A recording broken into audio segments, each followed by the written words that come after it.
Boing, boom, jock, I think. All right. In this section, we're going to discuss the idea of arrays of object references.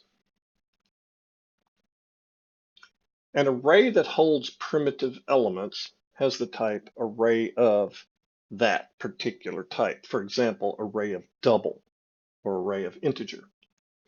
An array that holds object elements actually has the type array of class references.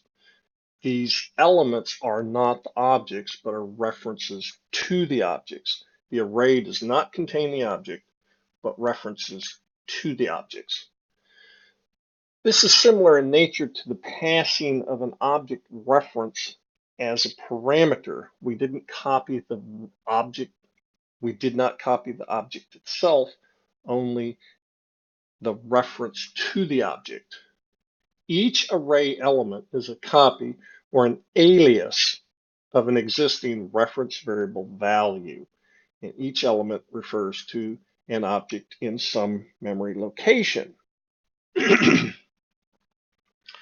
When we delete an array element by assigning it the null value, all we do is change that alias to null, and we're no longer able to use that element to reference any variable, to reference any object. We don't actually affect the object itself.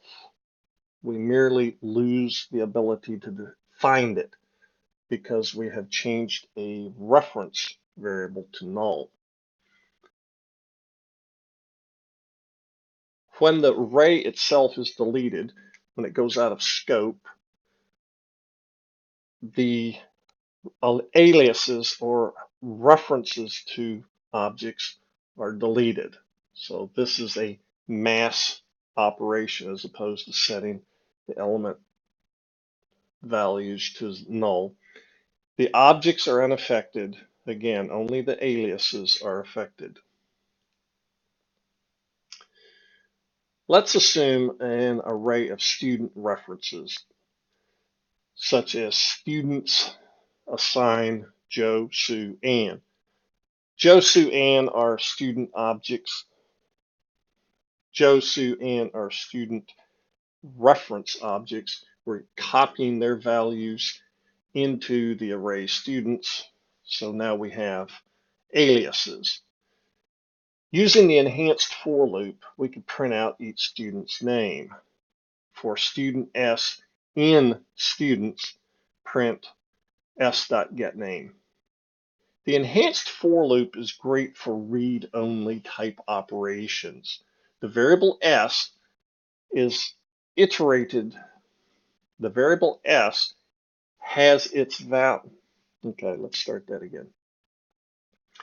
As we iterate over the array, the value s is a copy of each element value in turn. So s is a copy. So s is a copy of that object reference variable. We access the getName method by saying s.getName. The value of s is not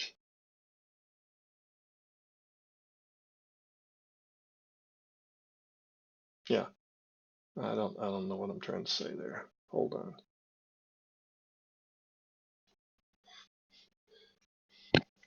We can use s to, the variable s should be considered a read-only variable. While technically it can be modified, it's meaningless. We don't actually change any elements of the array if we modify s. However, the object s refers to, we could call a mutator method and change that object because s is an alias, a reference variable. We can use it to modify the object. It's just that the local variable s, which is a reference variable, is generally not used, not modified. It makes no sense. S is overwritten each iteration. So in turn, each element gets copied into S. The elements are the, yeah, scrap it, we already know that.